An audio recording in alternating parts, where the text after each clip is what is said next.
بسم الله الرحمن الرحيم. إنما المؤمنون الذين إذا ذكر الله وجلت قلوبهم وإذا تليت عليهم آياته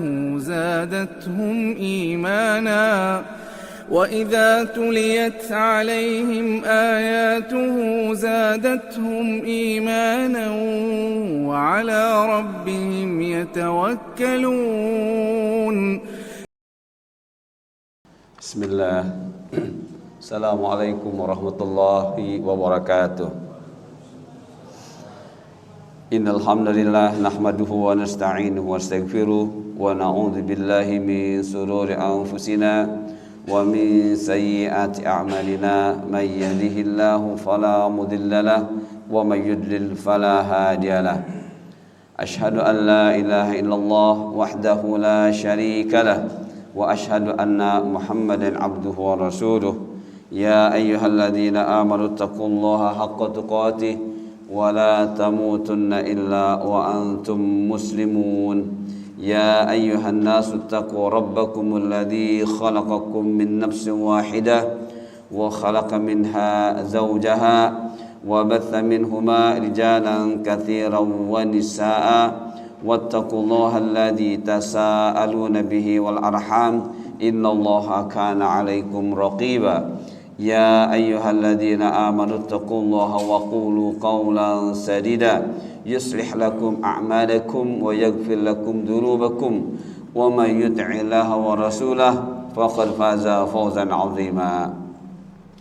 Amma ba'du fa inna asqal hadis kitabullah wa khairal haji haji Muhammad sallallahu alaihi wasallam wa syarrul umuri muhdatsatuha wa kullu muhdatsatin bid'ah wa kullu bid'atin dhalalah wa kullu dhalalatin finnar.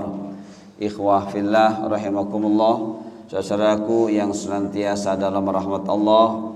Alhamdulillah Allah masih pertemukan kita kembali di majlis ilmu ini, dan mudah-mudahan yang menjadi harapan kita selamanya adalah memperoleh ilmu yang bermanfaat, ilmu yang menjadikan kita paham hakikat hidup dan kita berusaha untuk beribadah yang benar sehingga kita kelak bertemu Allah dalam keadaan digembirakan oleh Allah. Baik saudaraku yang dimuliakan Allah, kita akan lanjutkan bahasan kita poin yang kelima dari hadis yang kedua.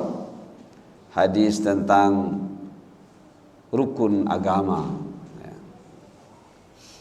yaitu tanda-tanda hari kiamat. Kemarin kita sudah mengenal beberapa nama hari kiamat sesuai dengan situasi kondisi yang terjadi pada hari kiamat tersebut. Sekarang kita mengenal dan berusaha memahami tanda-tanda hari kiamat. Ketika kita tidak berusaha memahami tanda-tanda hari kiamat, maka akhirnya kita mengenal istilah tanda-tanda kecil hari kiamat. Jadi ada dua tanda-tanda datangnya hari kiamat, ada yang kecil, ada yang besar. Istilah kecil ini karena mayoritas manusia tidak peduli. Jadi secara garis besar beginilah teman-teman, tanda-tanda hari kiamat dibagi dua, tanda-tanda yang kecil dan tanda-tanda yang besar. Di samping istilah kiamat pun ada dua, kiamat kecil, kiamat besar, sughra dan kubra. Tanda-tandanya pun seperti yang akan kita bahas. Kiamat sughra, kematian. Kiamat kubra, itulah yang sedang kita nanti. Hal yanzuruna illa an ta'tiyahumul malaikah au ya'tiya rabbuk au ya'tiya ba'du ayati rabbik. yauma la yanfa'u nafsan imanuha lam takun amanat min qabl aw kasabat fi imaniha khaira qul intadhiru inna muntadhirun ya.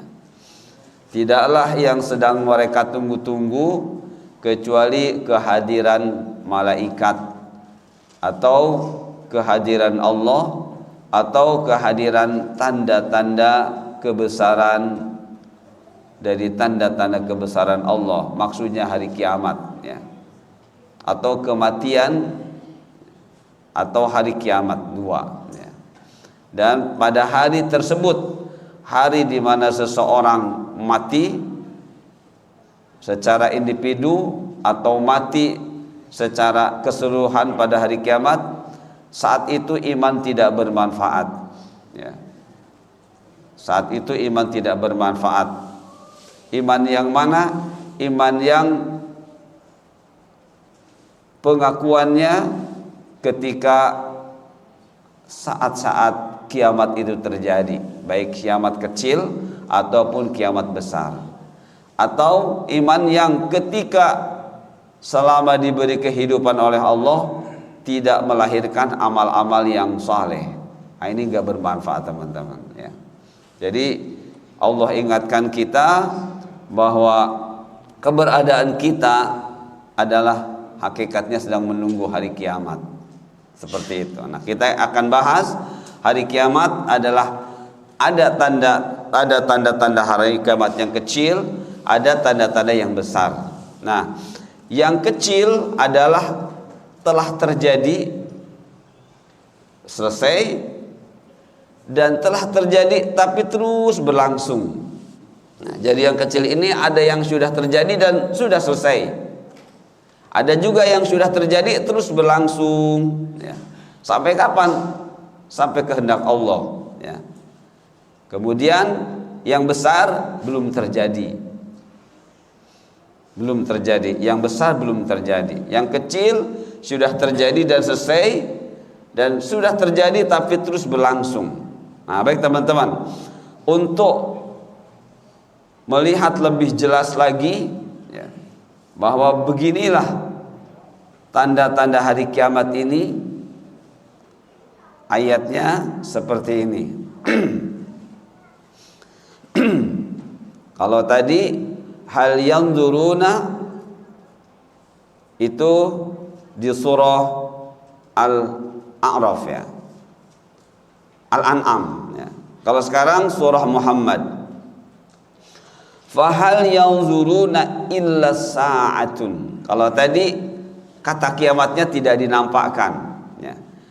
Hal yanzuruna illa an ta'tiyahumul malaikah.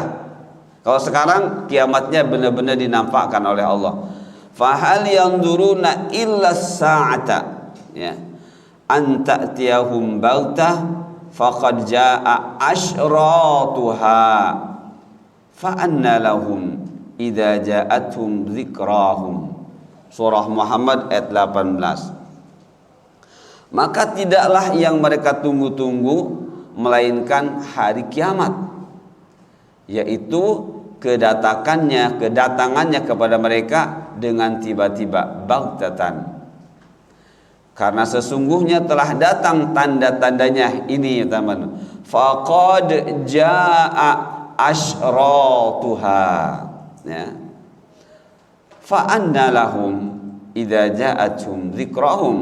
Maka apakah faedahnya bagi mereka, kesadaran mereka itu apabila kiamat sudah datang? Artinya tadi keimanan yang muncul ketika terjadinya hari kiamat itu tidak akan bermanfaat maksudnya ya.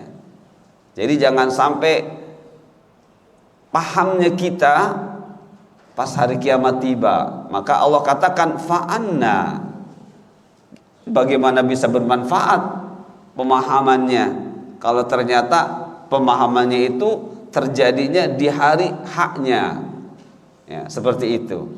Nah teman-teman lihat di sini, di sini ada kata asyrat ya. Asyrat itu jamak dari syartun Jadi jamak dari syartun ada dua, ada syurut, ada asyrat. Kita sudah mengenal, sudah memahami syartun itu maknanya ma yatawaqqaf alaihi syihatu syai' wa laysa juz'an minhu. Sesuatu yang harus ada ketika pekerjaan itu dikerjakan tapi dia tidak termasuk di dalamnya. Syarat itu sebelumnya. Kalau rukun yang harus ada saat pekerjaan dilakukan. Kalau syarat sebelum pekerjaan dilakukan. Itu bedanya sedikit ya. Tapi walaupun bedanya sedikit adalah satu kesatuan. Nah ini kata asyrat ya, adalah digunakan untuk alamat, untuk tanda-tanda. Di sini al-asyrat alamatus saati yungkiruhan nasu min sigari umuriha. Asyrat adalah sebutan untuk tanda-tanda datangnya hari kiamat. Tanda-tanda ini datang lebih awal, namun manusia banyak yang tidak memperdulikannya. Nah, jadi penyebutan asyrat itu karena dianggapnya tanda ini kecil, sehingga manusia enggak begitu memperhatikan. Ya, baik yang sudah terjadi, selesai terjadinya, atau yang terjadi dan terus masih bersama kita. Nah, kebanyakan manusia, mayoritas manusia yungkiruha, mengingkarinya, atau lebih bahasa halus lagi, tidak mau paham ya, tidak mau peduli, padahal itu ada di depan matanya, tidak mau peduli, membiarkan itu berlalu dan membiarkan dirinya tadi tidak beramal yang bermanfaat buat keimanannya nanti di akhirat. Nah, inilah penyebutan kata asyrat.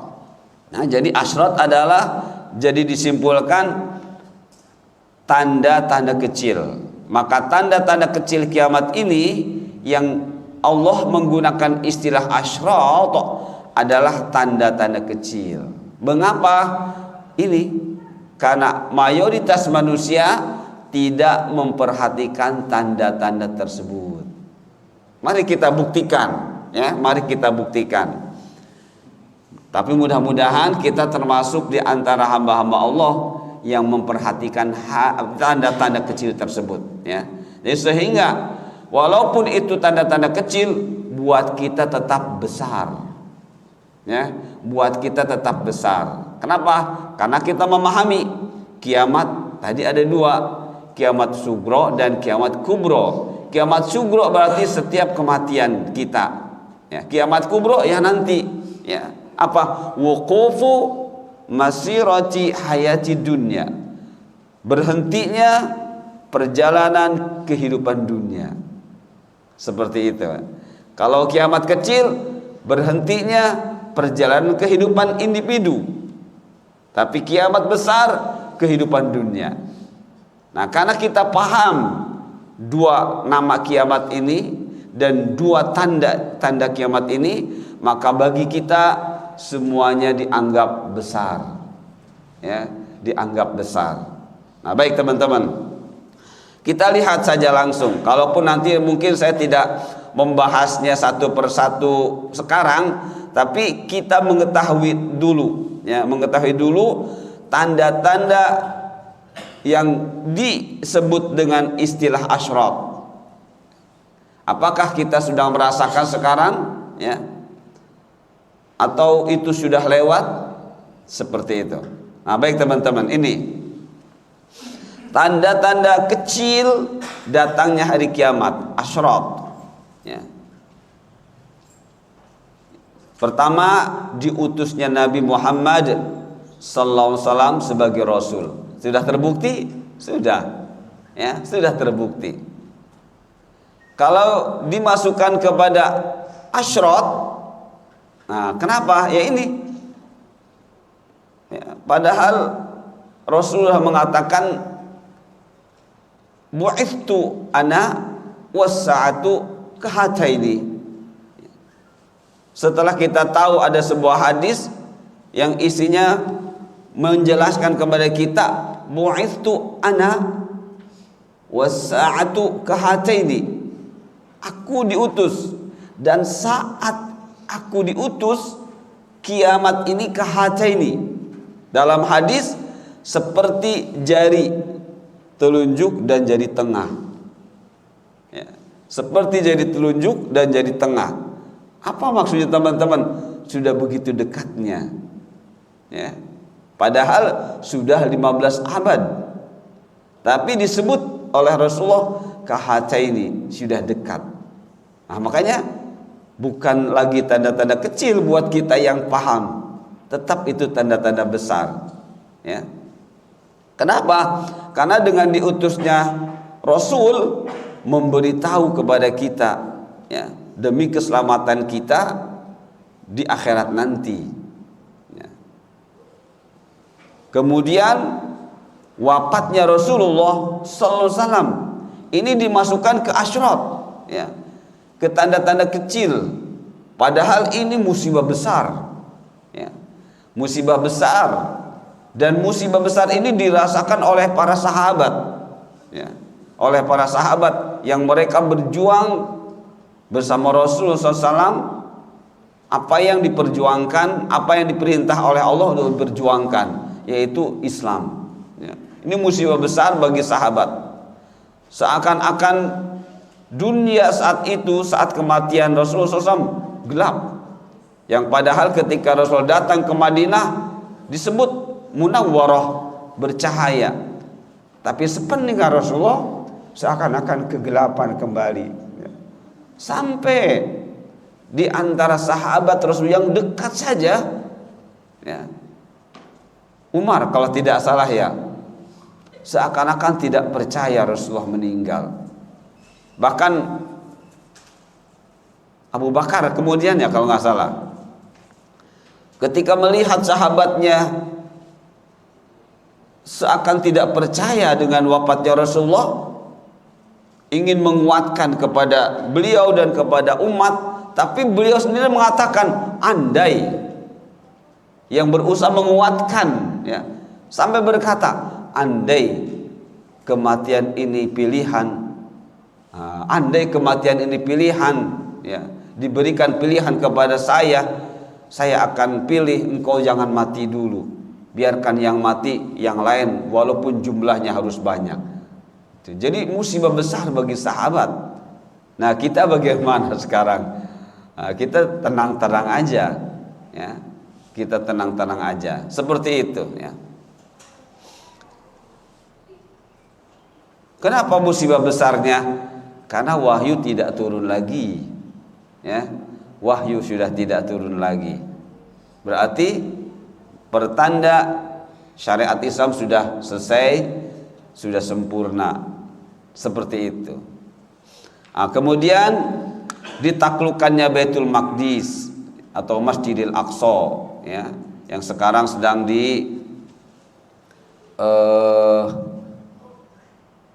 sedang diributkan lagi, ya, oleh bangsa Yahudi, seperti itu. Dan dulu sudah dimerdekakan, ditaklukkan, ya, dari bangsa Romawi oleh Khalifah Umar bin Khattab. Kemudian kematian massal karena dilanda wabah taun. Taun adalah wabah sebenarnya, ya, atau azab. Taun adalah azab yang ditimpakan oleh Allah secara masif, seperti itu, akibat dosa-dosa manusia. Nah, selepas dimerdekakannya Masjidil Aqsa dari orang-orang Romawi, ya, oleh Umar bin Khattab, Allah turunkan wabah taun imawas, yaitu yang menimpa umat Rasul saat itu. Dikatakan bahwa tahun imawas itu adalah wabah yang menimpa kambing ke bagian dada kambing yang merusak tenggorokannya, seperti itu, dan itu berdampak kepada manusia. Kemudian melimpahnya harta benda, dan ini terjadi di kekhalifahan Utsman bin Affan dan Umar bin Abdul Aziz, ya. Sampai-sampai di sana diceritakan orang-orang kaya membagi-bagi hartanya, satu orang dibagi sampai berapa? 100 dinar apa 1000 dinar. Tapi mereka yang dibagi marah. Marahnya ini antara dua, seakan-akan menghina, memberinya sedikit, atau kalau mau ngasih harus lebih banyak lagi karena kami sudah punya, seperti itu, ya. Jadi orang yang diberi ini marahnya dua kemungkinan. Satu, merasa dihina. Jadi walaupun diberi 100 dinar, 1000 dinar, karena kekayaan sudah melimpah ruah, mereka merasa dihina.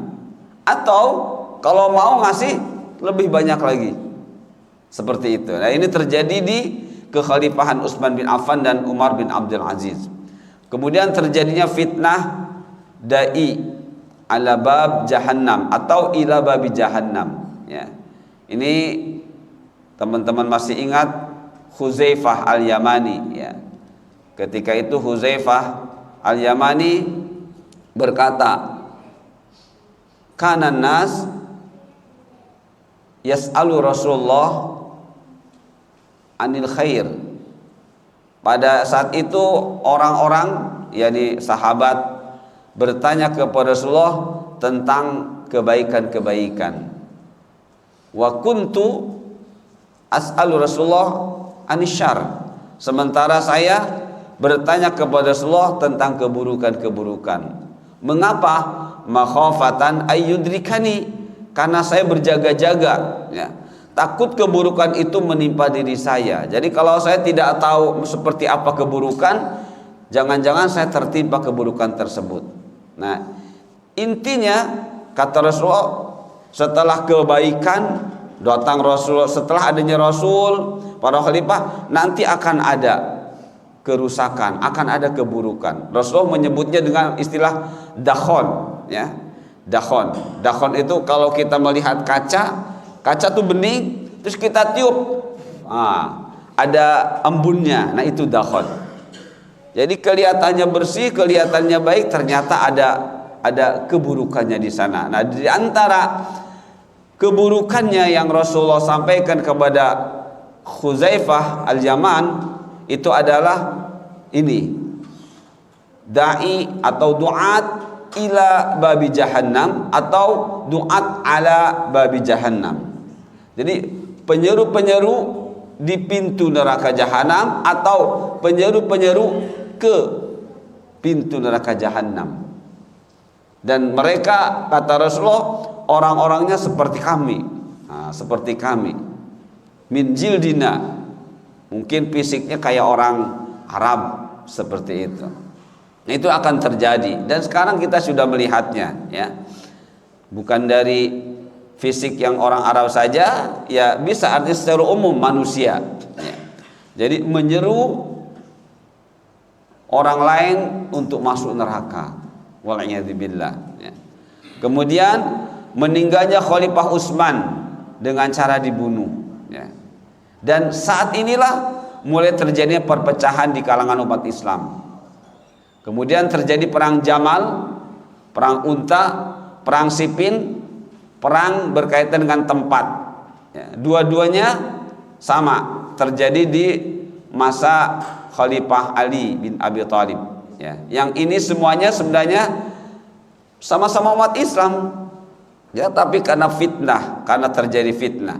Dan permasalahannya sama satu, apa? Ingin mencari siapa pembunuh Utsman.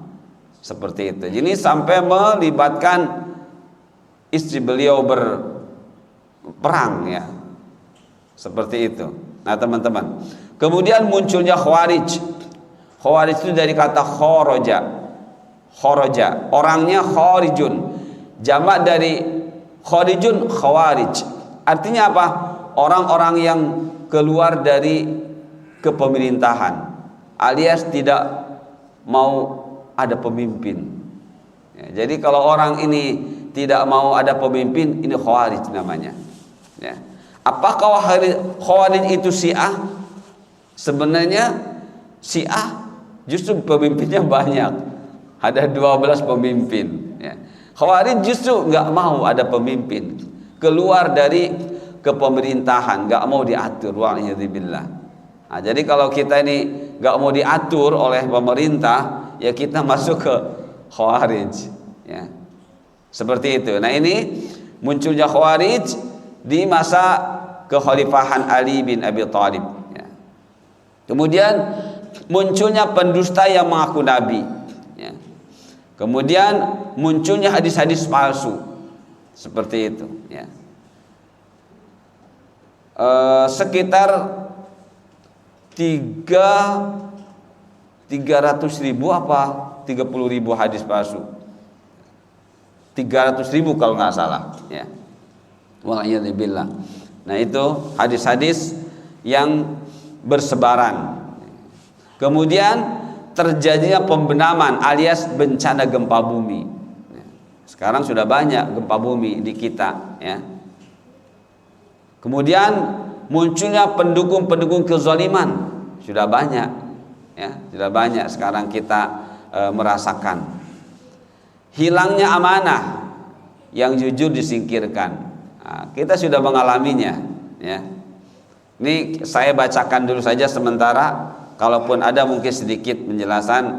Nanti bila memungkinkan, walaupun berpanjang-panjang waktu, kita munculkan dalil-dalilnya, walaupun mungkin nanti tidak semuanya.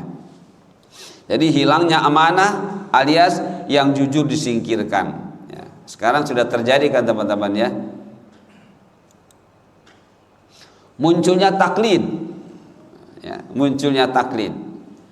Taklid aslinya adalah qabulu qaulil qail wa anta la ta'lamu min aina qalahu, atau min aina ma'khadhuhu.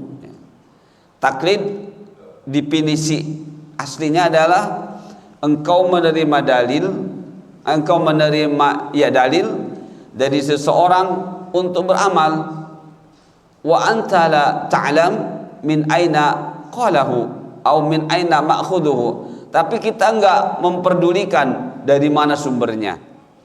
Yang penting ambil saja. Nah, itu taklid.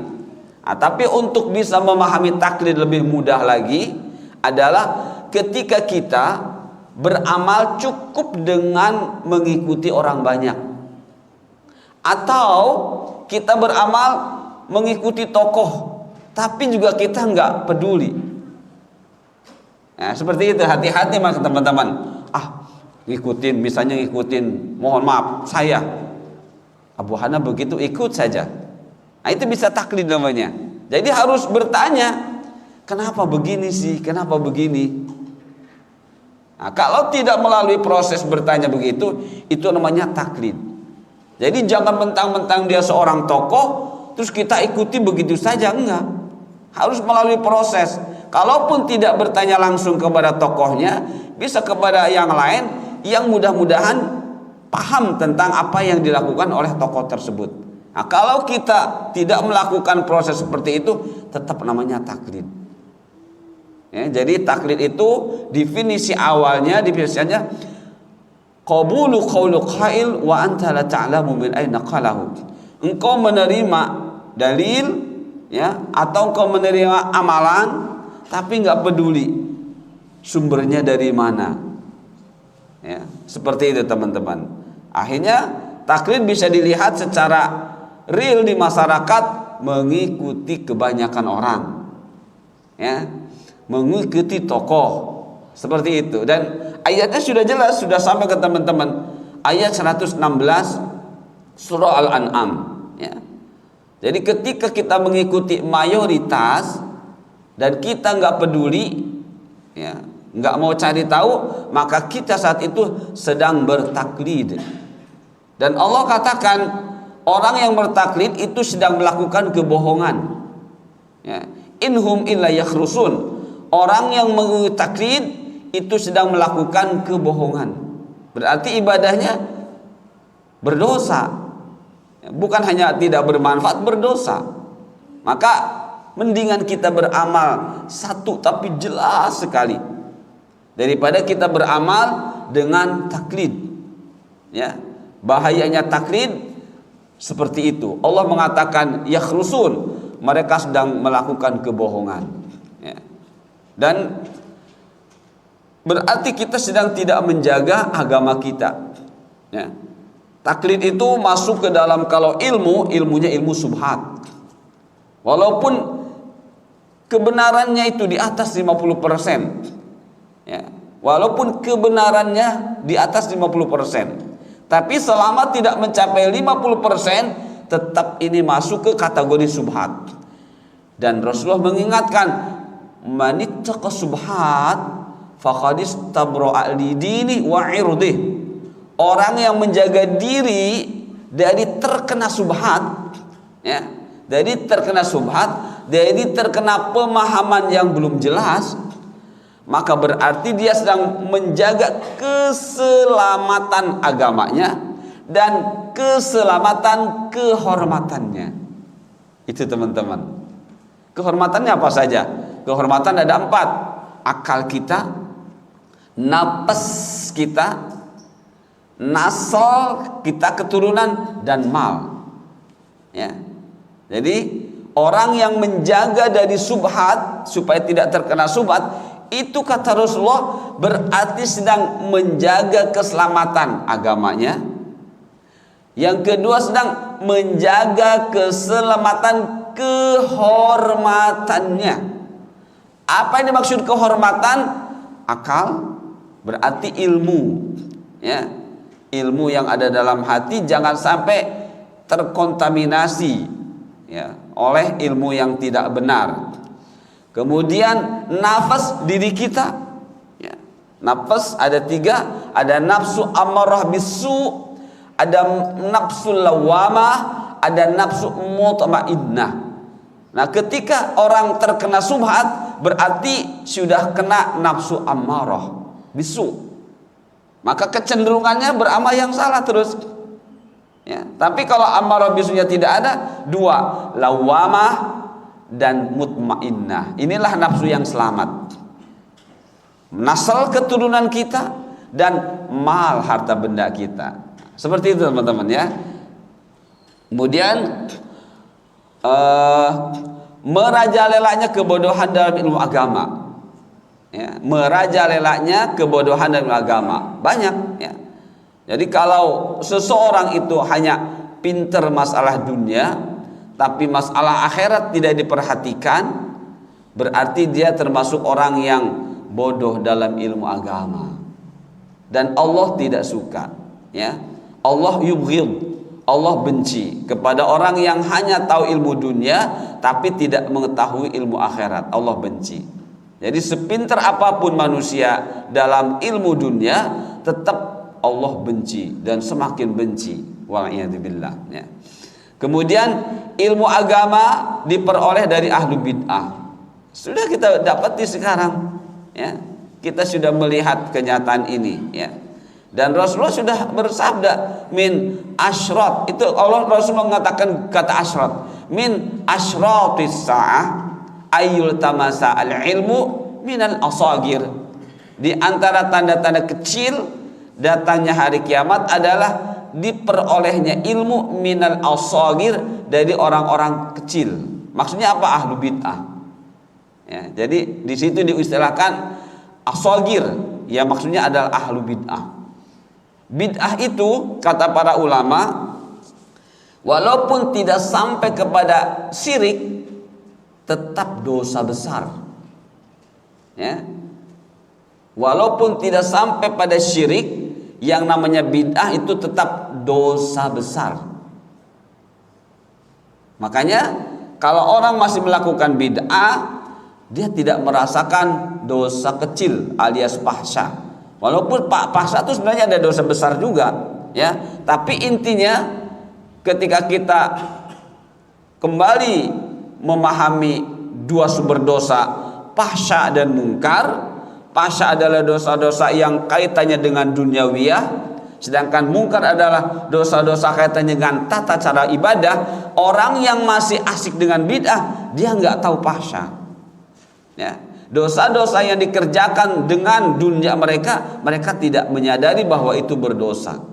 Contohnya, kita sumbangkan uang kita untuk acara-acara yang ada contohnya. Mereka tenang-tenang aja, padahal itu fahsya. Itu fahsya, tapi mereka nggak peduli, menganggapnya itu amal baik saja. Nah itu teman-teman, makanya bid'ah adalah pasti kemungkaran, walaupun tidak semua kemungkaran bid'ah. Ya, semua bid'ah adalah mungkar, tapi tidak setiap mungkar bid'ah.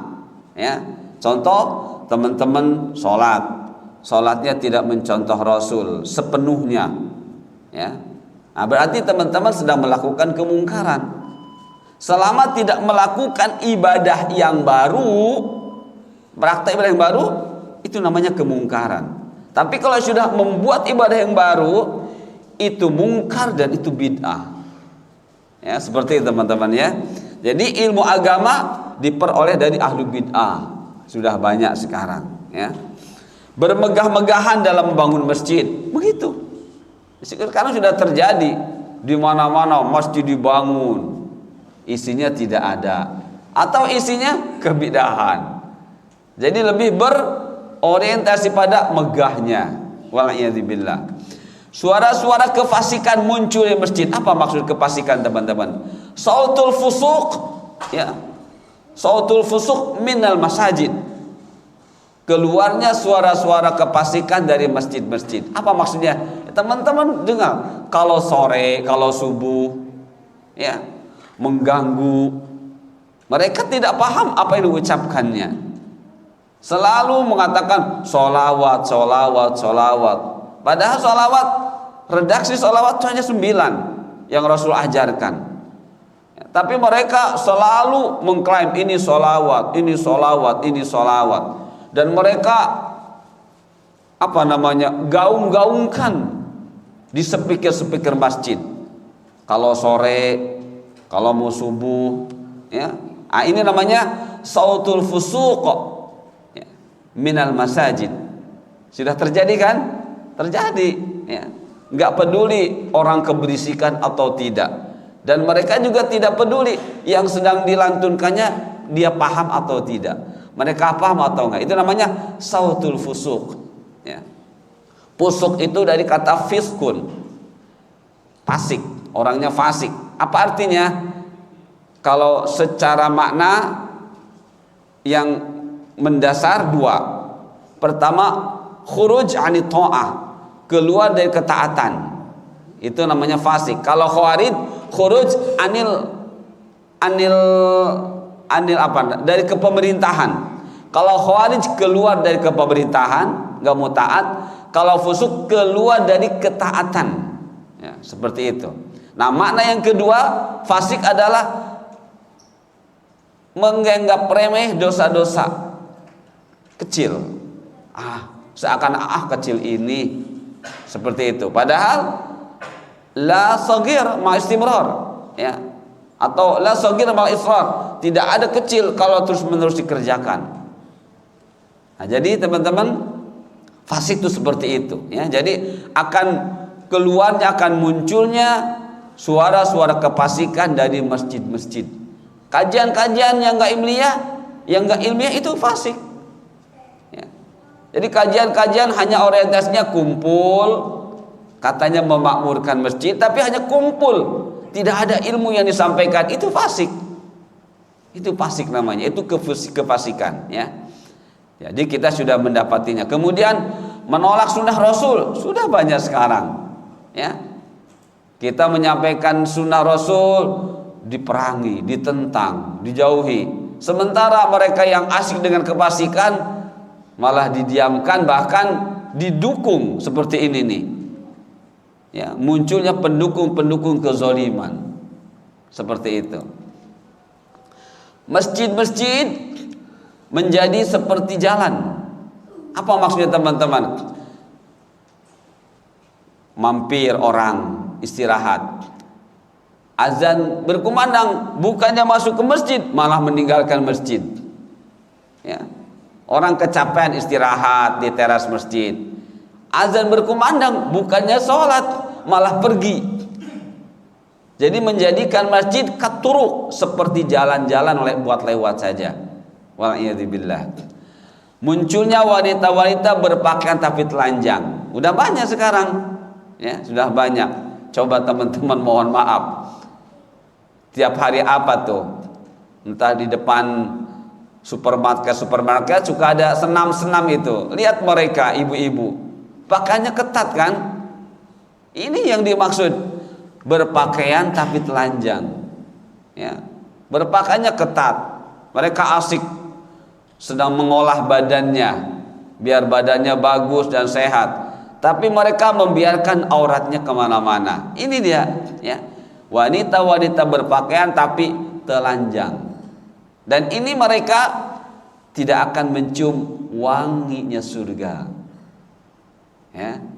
Jadi orang-orang yang seperti ini, wanita-wanita yang berpakaian tapi telanjang, tidak akan mencium harumnya surga. Menciumnya saja tidak, bagaimana masuknya? Ya, menciumnya saja tidak, mencium wanginya bagaimana masuknya? Nah, jadi kalau teman-teman punya istri yang mereka ikut dalam klub senam tapi pakaiannya seperti itu, diingatkan, ya, atau jangan ikut, ya, jangan ikut. Kenapa? Di sana ada musiknya, ya, mau tidak mau harus dengar musik. Kenapa? Gerakannya ngikutin musik, ya, gerakannya ngikutin musik. Padahal nanti ada di nomor 24, ya. Nih nomor 24, menghalalkan musik, menghalalkan zina, menghalalkan sutra dan khamar, ya, seperti itu teman-teman. Sekarang nggak apa-apa musik, apalagi musiknya musik religi, musik Islami, ya, tidak seperti itu. Tapi kenyataannya ini terjadi, ya, dari kalangan ustadz-ustadz, tokoh-tokoh agama menghalalkan musik seperti itu. Kemudian jumlah wanita lebih banyak daripada laki-laki. Berapa? Yaitu 50 wanita berbanding 1 laki-laki. Berarti teman-teman harus mencari ke sensus penduduk. Sudahkah ini terjadi? Bisa jadi, ya, bisa jadi. Kemudian ucapan salam disampaikan hanya kepada orang yang dikenal. Ya. Maksudnya apa? Bisa ucapan salam kepada dikenal itu setelah kita tahu bahasa Arab, kita ucapkan ketika ketemu teman. Karena sendiri, assalamualaikum. Assalamualaikum, karena sendiri kan, assalamualaikum. Kemudian ke perempuan, assalamualaiki. Nah, ini tandanya salam diucapkan hanya khusus kepada yang dikenal. Atau juga assalamualaikum. Ya, assalamualaikum. Di sini ada beberapa orang kenalnya sama ini, ucapkannya assalamualaikum, tapi maksudnya ke orang ini, ke yang kita kenal. Seperti itu. Apakah ini buruk? Wallahu alam. Tapi ini akan terjadi, ya, akan terjadi. Jadi salam dikhususkan hanya kepada orang yang sudah kenal. Padahal seharusnya apa? Rasul bersabda ketika ditanya ayyul islami khair, Islam yang seperti apa yang baik wa Rasulullah? Pertama, antaqra as-salam ala man arafta wa man lam ta'rif. Hendaknya engkau jika ingin menjadi pribadi muslim yang baik, ucapkan salam, sampaikan salam baik kepada orang yang engkau sudah kenal atau belum. Nah, kita nggak kenal, nggak salam. Ketika kenal, salamu alaika atau salamu alaikum. Nah, ini sudah terjadi kan? Sudah terjadi. Terkadang saya juga begitu, ya. Ke orang yang nggak kenal nggak salam. Apakah itu baik? Sebenarnya tadi kalau melihat asbabul wurud, sebab-sebab hadis itu keluar, pertanyaannya tadi, ayyul islami khair? Islam yang seperti apa yang baik? Adalah engkau sampaikan salam kepada siapapun yang seperti itu, baik yang engkau kenal ataupun yang belum engkau kenal. Itu teman-teman. Kemudian meluasnya perdagangan. Sekarang rata-rata dagang, ya kan? Punya grup WA iklan dagang. Iya, seperti itu. Ya. Ceritanya seseorang ada di grup WA. Di situ udah komitmen, ya, untuk menegakkan sunnah. Ternyata ada di antara anggota grupnya menyampaikan iklan pakai musik, iklan jualan kaos-kaos bergambar seperti tengkorak atau makhluk hidup. Ada yang mengingatkan, malah yang mengingatkannya yang disudutkan. Seharusnya ada mengingatkan tuh bersyukur, ini malah disudutkan. Nah, inilah teman-teman, ya. Jadi meluasnya perdagangan, tidak peduli ini boleh atau tidak, layak atau tidak, halal atau haram, seperti itu. Jadi hampir setiap individu sekarang berdagang. Bahkan di sini belum disebutkan wanita-wanita, yakni istri itu pun akan aktif berdagang membantu suaminya. Sekarang sudah terjadi kan? Terjadi, ya. Pasar-pasar semakin berdekatan, baik secara fisik ataupun ma'nawi. Secara fisik, ya minimarket sudah berdempet-dempetan. Secara ma'nawi, teman-teman bisa pesan makanan sambil tiduran di kamar, ya. Nah, ini maknawinya pasar-pasar sudah semakin dekat. Nah, ini sudah kita rasakan. Terputusnya hubungan kekeluargaan. Nah, tinggal kembalikan ke teman-teman, merasa tidak, ya bisa jadi karena pemahaman yang berbeda, ya, akhirnya kita dijauhkan, ya. Kita dijauhkan karena pemahamannya berbeda, ya, seperti itu. An-nuza' minal usrah amil ahli, tercerabut dari kekeluargaan. Kemudian persaksian palsu sudah banyak, ya. Saya punya beberapa teman lawyer dan cerita seperti itu. Saya sekarang pengen berhenti jadi lawyer. Kenapa? 90% lebih kata dia, pengakuan dia tidak lepas dari kebohongan, katanya. Kata dia, pengakuan dia, ya, bukan kata saya. Jadi saya lebih memilih mau berhenti saja katanya jadi lawyer, gitu. Waliyadzubillah. Nah, kenapa? Tadi persaksian palsu, karena supaya bisa menang, gimana caranya? Dari pihak sini sudah semakin berusaha jujur, dari pihak yang lain nggak jujur, ya. Jadi persaksian mendahului daripada sumpahnya. Waliyadzubillah. Kemudian banyak terjadi pembunuhan, ya, kita mengalami banyak terjadi pembunuhan, ya. Apalagi sekarang berita-berita kita mudah mengaksesnya, mudah terjadi pembunuhan, ya. Permasalahannya sepertinya sepele masalahnya, tapi sampai berani membunuh, ya. Apalagi masalahnya besar, ya. Masalah kecil saja sampai seperti itu. Waktu berlalu terasa sangat cepat. Teman-teman merasakan kan? Iya. Kemarin Sabtu, sekarang sudah Sabtu lagi, ya. Jadi setahun seperti sebulan, ya. Jadi as-sanah kas-sahr. 1 tahun seperti sebulan, sebulan seperti seminggu, Seminggu seperti sehari, sehari seperti membakar sesuatu yang kering. Sudah dirasakan oleh kita sekarang, ya. Kemudian juga berkeinginan segera mati karena tidak kuat menghadapi cobaan, ya kan? Berkeinginan segera mati karena tidak kuat menghadapi cobaan. Orang yang tidak kuat menghadapi cobaan berarti dia berputus asa. Itu kufur, ya. Itu adalah kekufuran. Jadi orang yang putus asa karena cobaan, dia itu sudah jatuh kepada kekufuran. Entah kufur nikmat atau kufur akidah, ya. Kufur akidah di sini, ketika bicara akidah, apa yang kita pahami teman-teman? Kalau bicara akidah bukan bicara tauhid saja, tapi bagian dari akidah adalah tauhid, ya. Jadi tauhid adalah bagian dari akidah.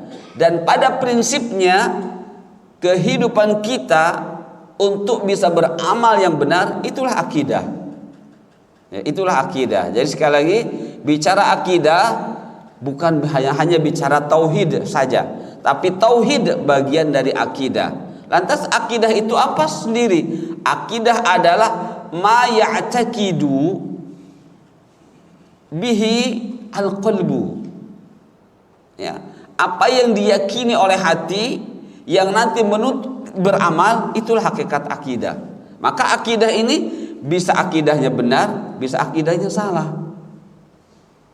Nah, ketika bicara akidah yang dimaksud tauhid, khusus bicara tentang Allah, ya, tentang tauhid rububiyahnya, uluhiyahnya, asma wa sifat. Nah, tapi ketika bicara yang lain, bicara realisasi dari tauhid, beramal yang benar, itu juga akidah sama. Maka kata seorang ulama bin salafus saleh adalah bahwa Al-Quran, hadis sumber akidah, ya, adalah sumber akidah. Jadi kalau ingin akidahnya benar, pelajarilah al-hadis dengan benar. Seperti itu. Jadi kalau ingin akidahnya benar, pelajarilah Al-Quran dan al-hadis dengan benar. Nah, dari situlah apa kata sahabat Abdullah ibnu Mas'ud, iqra'ul Qur'ana fa inna fihi ulumal awwalin wal akhirin. Bacalah Al-Quran, maksudnya dengan benar. Kalau Al-Quran dibaca dengan benar, maka akan diketahui, akan didapati fa inna fihi, sesungguhnya di dalam Al-Quran itu ulumal awwalin, terdapat ilmu-ilmu orang yang terdahulu, wal akhirin, dan orang-orang yang akan datang. Itu semua akidah, teman-teman, ya, itu semua akidah. Ketika kita meyakini ini dipraktekkan, itulah hakikat akidah. Maka hati-hati sebelum yang kita cari, maksudnya ilmu, ya, itu kita ikat sehingga menjadi akidah, maka kita harus memeriksanya terlebih dahulu. Jangan sampai tadi min asyratis saati ayyul tamasal ilmu minal asagir. Di antara tanda-tanda kiamat, tanda kecil hari kiamat adalah diperolehnya ilmu dari asagir, dari ahlu bid'ah. Nah, jangan sampai seperti itu, ya. Kemudian negara Arab menjadi penuh padang rumput dan mengalirkan sungai-sungai. Sudah ada sekarang, sebagian sudah, ya. Tapi ini masuk ke tanda-tanda kecil, teman-teman.